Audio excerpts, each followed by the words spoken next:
ধুবুৰীৰ বৰ্তমানৰ সাংসদ ৰাকিবুল হুছেইন ডাঙৰীয়া আজি ৰূপহীলৈ যাওঁতে যিধৰণে তেওঁৰ ওপৰত আক্ৰমণ কৰা হৈছে, ইয়াৰ পৰা এটা কথাই প্ৰতীয়মান হয় যে গৃহ বিভাগৰ দায়িত্বত থকা হিমন্ত বিশ্ব শৰ্মা আৰু তেওঁৰ চৰকাৰ সম্পূৰ্ণৰূপে ব্যৰ্থ হৈছে।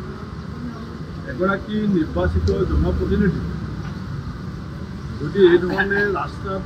ধৰি আক্ৰমণ কৰে আৰু এই ধৰণৰ পৰিস্থিতি নতুন নহয়, আনকি মোকো ৰাহুল গান্ধী ডাঙৰীয়াৰ প্ৰতি আহি থাকোঁতে চতিয়া থানাৰ পুলিচৰ সন্মুখতে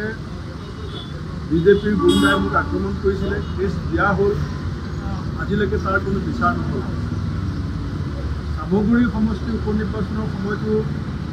ৰাকিবুল হুছেইন ডাঙৰীয়াক উপাৰ্য কৰি আক্ৰমণ কৰা হ'ল, বহুত কেছ দিয়া হ'ল, ইয়াৰ বিচাৰ নহ'ল। হিমন্ত বিশ্ব শৰ্মা ডাঙৰীয়াক মই সকীয়াই দিছোঁ যে আপুনি যদি ভাবিছে যে বাহুবল যাৰ জোৰেৰে আপুনি ৰাজনৈতিক ক্ষমতা সদায় দখল কৰি থাকিব, এইটো আপুনি ভুল সিদ্ধান্ত লৈছে। আৰু যিবিলাক মানুহে ৰাকিবুল হুছেইনক আক্ৰমণ কৰিছে, ভিডিঅ' চব ওলাই আছে, তাৰ পাছতো যদি পুলিচে কোনো ব্যৱস্থা নলয়, তেতিয়াহ'লে অসমত যে এটা অৰাজক পৰিস্থিতি বা জংঘল ৰাজ সৃষ্টি কৰাত যে মুখ্যমন্ত্ৰীয়ে নেতৃত্ব লৈছে আৰু পুলিচবিলাক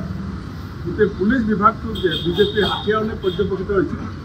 এই কথা অসমৰ ৰাইজে ভাবিবলৈ বাধ্য। মই এই ঘটনাক অসম প্ৰদেশ কংগ্ৰেছ কমিটিৰ হৈ তীব্ৰ ভাষাৰে গৰিহণা দিছোঁ, অনতিপলমে দোষীক কায়ত্ব কৰাটো বিচাৰিছোঁ